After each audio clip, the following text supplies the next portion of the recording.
Have you seen all of the advertisements? New year, new you. Well, if you're like me, you take a look at it and you go, well, but is this really the time for a new me? It's the dead of winter.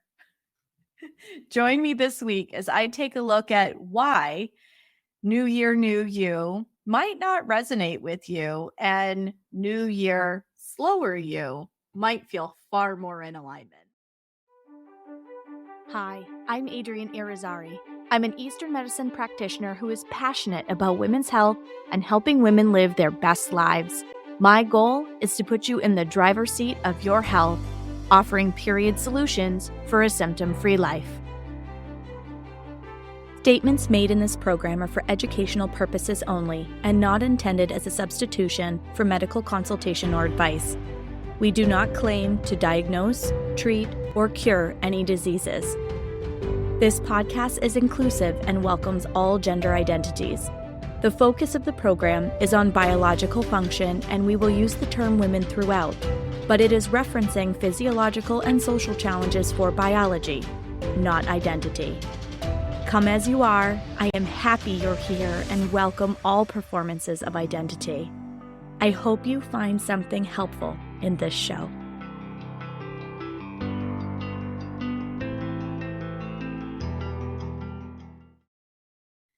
Welcome back to another episode of the Reproductive Rebel podcast.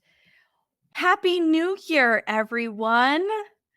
I have been so fortunate to be able to take a little bit of time to rest, replenish, and now I feel like we're back to fairly regular routines now that we've come through the holiday season.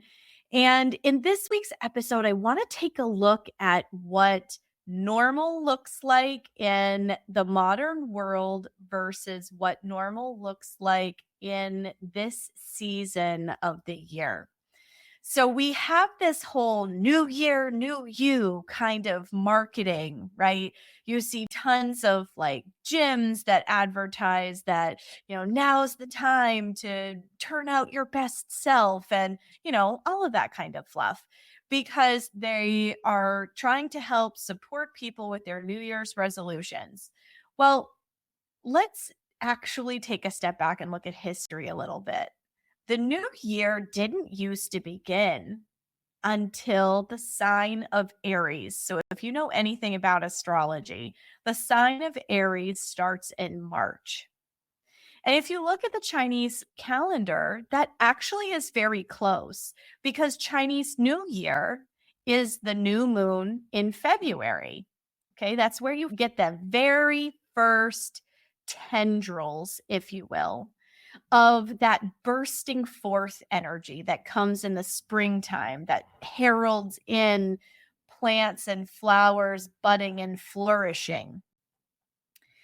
And with the Gregorian calendar, we have arbitrarily placed the beginning of the new year during a time of year where we're supposed to be resetting and recharging and replenishing and slowing down. So January 1st comes, everybody sets their New Year's intentions. They try to commit to new behaviors and new patterns and all of these things. And then they get discouraged because they've started and after a couple of months tend to give up or have a hard time to integrate these things into their reality. And it's because they're trying to go hard or go home. Right? Everything in our Western culture is very black and white. You're either doing the thing or you're not doing the thing. There's no in between. And as somebody who used to train as a competitive athlete, I used to also embody this understanding and this mentality. Okay. So I'm not insulated as somebody who was raised in Western culture from this mindset, this perspective. Okay. So it's taken me quite a while to actually shift my perspective and look at this time of year in a very different way. So, yes, on paper, we have turned the calendar page. We are now embracing 2024. We're in a new year, and it's okay to not rush. And you do not have to tackle all of the things of the new year right now. Our bodies still want to move at a slower pace this time of year. Winter is meant to be quiet. So I challenge this idea that the new year, new you, set new intentions, set new goals. Like, great. If you have always done those kinds of things and you're able to stick with them, my hat's off to you. But if you really check in with your body, you very likely will notice that you have more energy, you have more intentionality around creating certain changes in your life closer to March, for those of us who are in the Northern Hemisphere anyway. And I think that it's very interesting to observe this because even before I was consciously aware of it, I tended to develop programs and launch them in the springtime. And it just felt more aligned to do it that way. I had a little more energy in March. I felt like delivering the thing in March. Or if you have been part of the Moon Essence family for any length of time, the Tao of Women Institute, which is my educational arm of my practice, that's all about providing courses to help you live your better and best life, your most aligned life, practitioner training opportunities for people to be able to do work the way that I do it, bring sound healing into their professional lives, all of those kinds of things. I run that all out at the Tao of Women Institute. And the Tao of Women Institute was born on Chinese New Year. And I have launched courses in March. The app came into existence in March. So we typically have this desire to hibernate and to still move slower. You know, we just came through the holiday season. And if you listen to any of the episodes at the end of season 2 last year, you'll hear that I was talking about being intentional about slowing down, right? We're coming into winter. We have this desire to hibernate. We want to slow down, pull inward. The daylight is shorter, so we want to sleep more. All of those things are very normal and natural. We are the trees outside that do not have leaves on them and are resting until it's time for that bursting forth energy where they start to begin to bud and you see the green buds on the trees to become realized. But there's a replenishment and a recharging that happens before that point.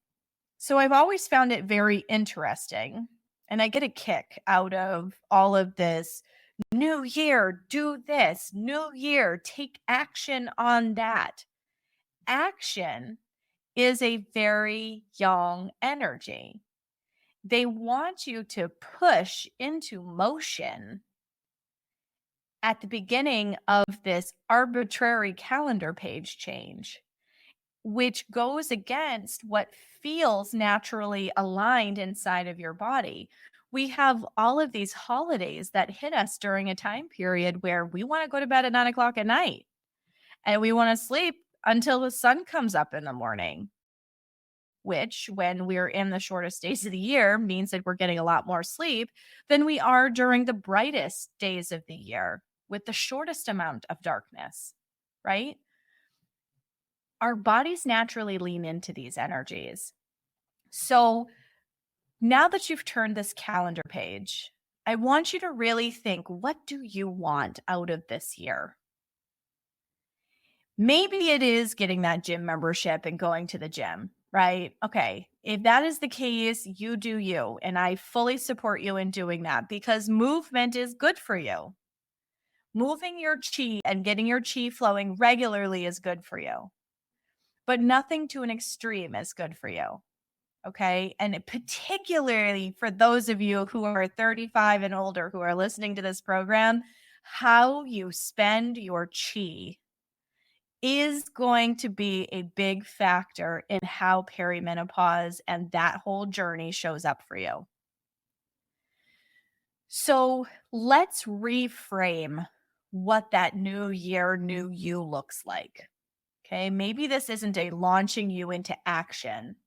What would be more in line with the natural flow of energy right now is to be reflective and go, okay, we're in a new year. What worked well for me last year? And reflect on that. What didn't work well? What didn't serve me in my highest and best good last year? And reflect on that. Write it down, journal about it. I actually sit down during this time of year, usually last week of December, first week of January. I sit down with a notepad and I go through what went well. And this isn't just from a business perspective. This is from an everything perspective because my practice is an extension of my heart.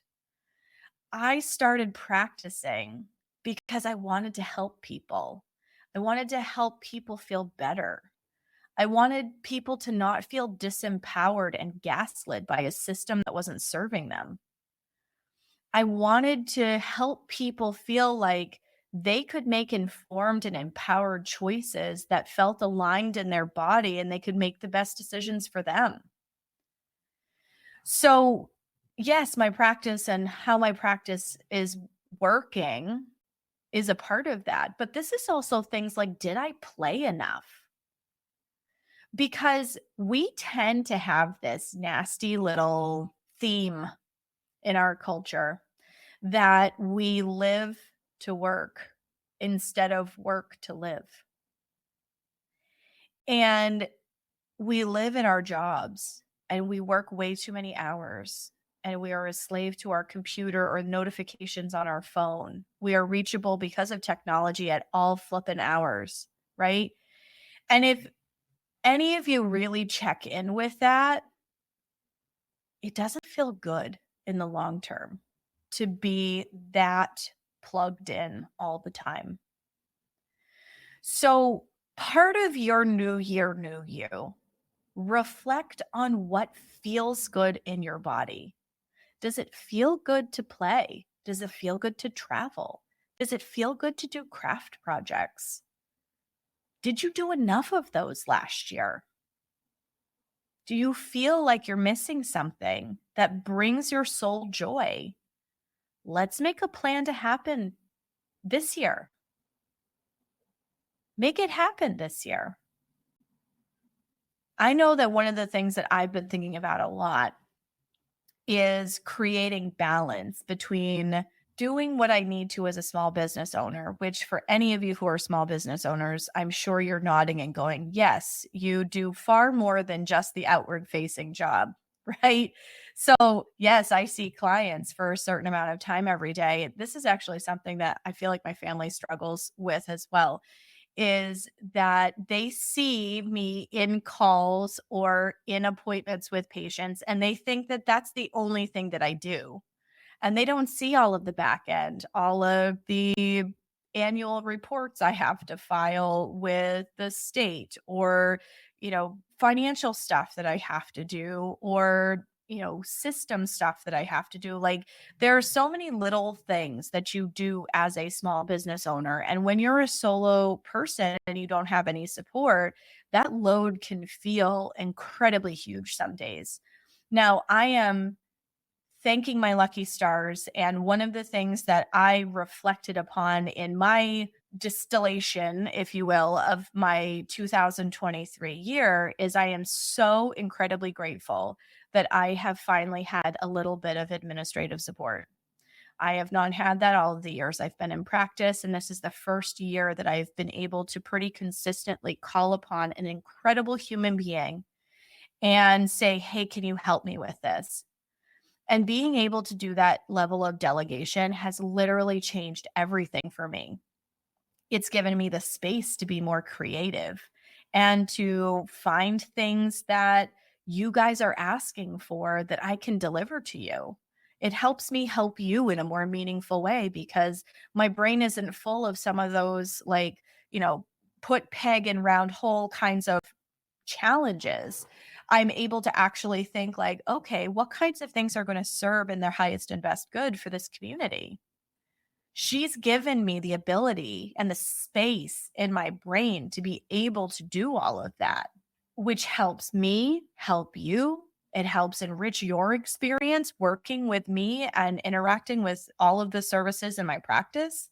Like, she's literally transformed the way that Moon Essence is able to operate. And I'm so incredibly grateful for that. That's one of the things that I put in my reflections this year. What do I want for 2024? Well, I want to be able to give myself creative time to continue brainstorming and delivering for you the things that are going to serve you best. That's a goal of mine for this year. That is going to require me actually giving myself time to pause. So take a look at what worked really well for you and what didn't work well for you. I had some software challenges intermittently all throughout the course of last year that created some roadblocks and made it so that things didn't work as smoothly or as efficiently as I'd like them to be.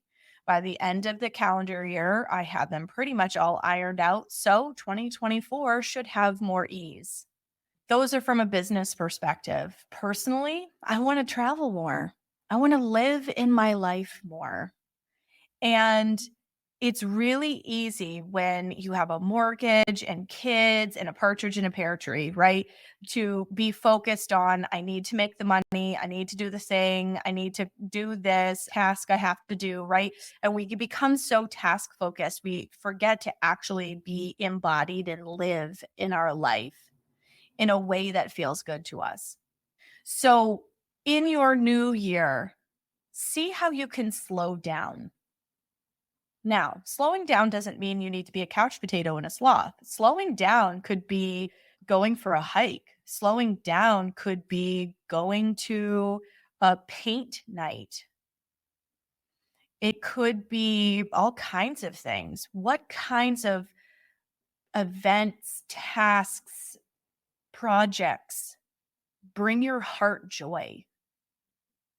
Those are ways to rest because you're not meeting that daily grind and that daily demand of I have to go, go, go, go, go, go, go, go, go. You're doing something to pour back into your cup. That is critically important.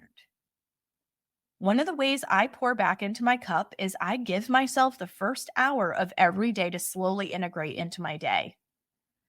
I journal, I meditate, I exercise. My big focus for 2024 is body first, business second. Business being family, my actual practice, anything that the world demands of me. After I've poured into my cup and taken care of my body, then I have the capacity, the energy, the strength, the focus in my body to actually show up for the business side of my life in a way that I feel good about. So, what are your goals for this coming year? Take this time to reflect. This isn't the action oriented part of the year. This is the reflective part of the year. What went well? What didn't? What do I want to change? What kinds of lifestyle practice would feel really good in my body? Let me tell you. So, if any of you have been following me for a while, I started doing a meditation challenge in August of last year. And I was really proud of myself because usually dogs, kids, life, something derails my meditation time in the morning. And so I made a commitment to myself on August 1st of last year that I was going to meditate every single day. And it didn't matter what kind of chaos was happening around me. If the house was burning down, like I was in it. I was going to do it. No less than 15 minutes, ideally 30, but I was going to do it every single day. And you know what? After the first 2 weeks, I couldn't imagine my life without it. And I kind of shook a finger at myself and went, girl, why do you not prioritize this more often? because you feel really good when you do it. What kinds of things feel that way for you? You start doing them and you're like, oh, why did I not prioritize this more often? Because I feel so good when I do fill in the blank. So as you set your priorities for the new year, start thinking it that way. What fills your cup? What makes you feel good? What doesn't make you feel good? And what can you do about it? I know that body first, business second has honestly been one of the best choices I've ever made. I really started doing it. I've always talked about it and I've intermittently done it, right? We are human. We are perfectly imperfect. There have been times where I've been able to do it and commit to it. And then there's a stretch of time where something derails it. And then I get out of the practice of it. And then I have to get back into the routine. And then it takes me a while to get back into the routine. Does all of that sound familiar? Especially when you're a parent. Oh, good grief. Especially when you're a parent. That happens all the time. And when you get into those stretches where you're not able to pour back into your cup, even in the smallest of ways, you don't feel good. You feel more stressed. You're not as resilient. You're not sleeping as good. You get sick more often. There's totally a correlation there. So August 1st, I made this commitment to myself and I did it. Every single day in August, I meditated every single day and I felt so good. I felt so good. And I said to myself, I'm going to try to meditate every day, but if I'm not meditating, I'm moving my body. I'm getting up for a walk. I'm going for a run. I'm lifting weights. I'm doing yoga. I don't care. Every single day, I'm spending 15 to 30 minutes for my body before I do anything else, minimum. And for the most part, I've been able to achieve that. Sure. Is it not perfect? Yeah, because life happens. Once in a while, I've got to get up screaming early in the morning because I have to have children someplace by 6 or 7, and I can't do that. But whenever possible, I prioritize. And it's actually more those events that are the exception rather than the rule at this point. And I feel so much better. I sleep better. My immune system's better.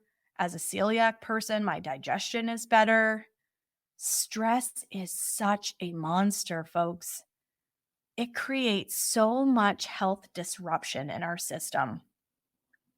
And when we're able to find ways to break those stress patterns, pour back into our own cup, do things that bring us joy, we feel better. We're healthier. We're more resilient to illness.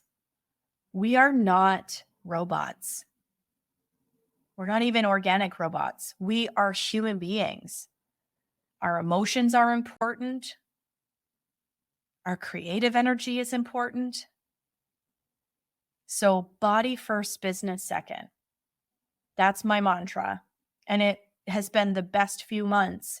And it is a focal point in my list of priorities for 2024. So as you take a look at your life and what's working well and what's not, I invite you to take a look at what fills your cup. Write down the things that didn't go well. Write down the things that went awesome. Write down the things that surprised you and that you want more of.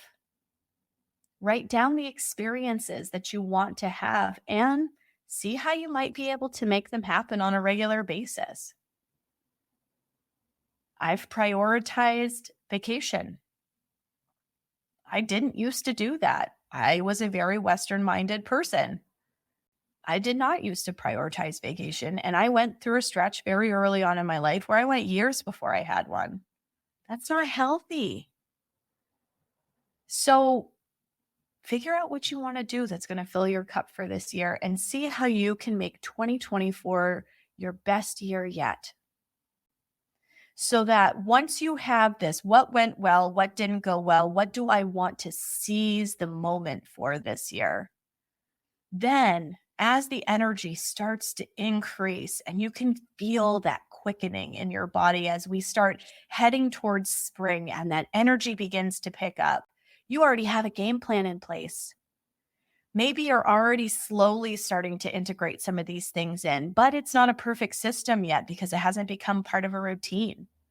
It takes 21 days to build a habit, and the first week to 2 weeks is really hard.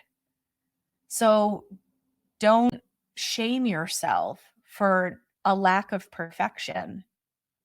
Be like, okay, I did the best I could today, and we're going to try again tomorrow. It will become a habit.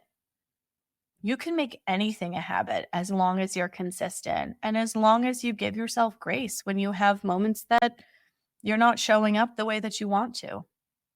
Practice. It takes practice. I am notorious in my household for saying, well, tomorrow's another day. We'll try again.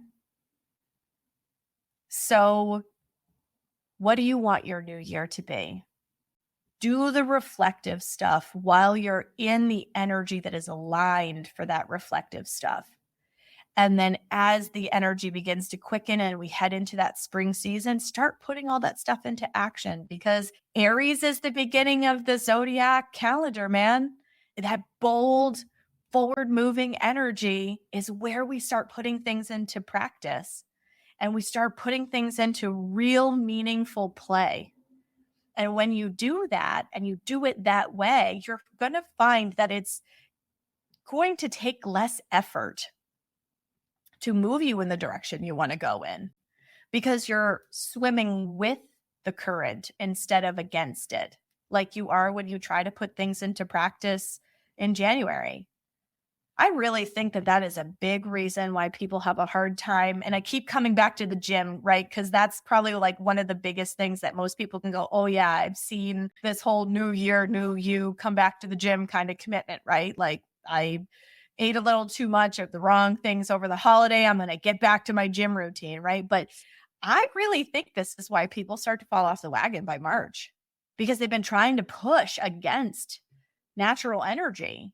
Whereas if they just really started putting a lot of this into play, like move your body in gentle ways, stretch, do yoga, like, yeah, like I'm not saying sit on your butt until March, because your body needs to move every single day. Maybe all you're doing is walking. But then, put that plan into place and start moving in the direction of that goal once the energy starts to pick up. You can feel it in your body. The light is growing in the sky. You have more daylight. You have more energy. You feel like doing more things. Lean into that, because it is one way, one very easy way, actually, of being the healthiest version of you. Wishing you all so much love and the very best for this 2024 year. Thank you for joining me for another episode of Reproductive Rebel. Reproductive Rebel is recorded by certified peri-steam hydrotherapist and acutonics practitioner, herbalist, and Chinese nutritional therapist, Adrian Irizarry of Moon Essence LLC. If you are interested in setting up an appointment for one-on-one support, ordering from our store, or checking out our course offerings, visit our website at moonessence.life. Be sure to subscribe to our newsletter and get insider information on upcoming events and offerings. Join the conversation. Like and follow us at MoonEssenceMe on Instagram, Facebook, or LinkedIn. Your voices make this program possible. Thank you all for your continued support.